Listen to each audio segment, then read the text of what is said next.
गोंदिया जिले में पुलिस भर्ती की लिखित परीक्षा सुचारू रूप से आयोजित की गई है और आज 1104 छात्र लिखित परीक्षा के लिए उत्तीर्ण हुए। इनमें से 93 छात्रों ने लिखित परीक्षा दी और 11 छात्र इस परीक्षा में अनुपस्थित रहे। बता दें, गोंदिया के पॉलिटेक्निक कॉलेज में परीक्षा सुचारू रूप से आयोजित की गई थी। परीक्षा के सुचारू संचालन के लिए व्यापक इंतजाम किए गए थे।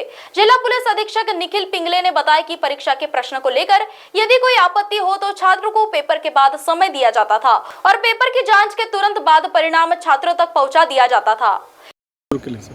आज दिनांक 19 जुलै 2024 रोजी आपल्याकडे गोंदिया जिल्हा पोलीस भरतीचा दुसरा टप्पा म्हणजे दुसरा आणि खरं तर अंतिम टप्पा म्हणजे लेखी परीक्षा ही पॉलिटेक्निक कॉलेज या ठिकाणी आयोजित करण्यात आली होती आणि 100 मार्कांच्या या परीक्षेमध्ये 1.5 तासाच्या अवधीमध्ये आज 1104 मुलं इथे हजर राहणार होती। पैकी 11 मुलं जी आहेत ती परीक्षेला हजर नाही आहेत। उरलेल्या सर्व विद्यार्थ्यांची परीक्षा या ठिकाणी चालू आहे आणि परीक्षा शांततेत चालू आहे। तदनंतर प्रश्नांबाबत किंवा प्रश्नावलीबाबत कुठल्याही प्रकारचे आक्षेप असले तर त्या आक्षेपांसाठी वेळ दिला जाणार आहे आणि मग विद्यार्थ्यांचे गुण त्यांच्यापर्यंत पोहोचवले जाणार आहेत।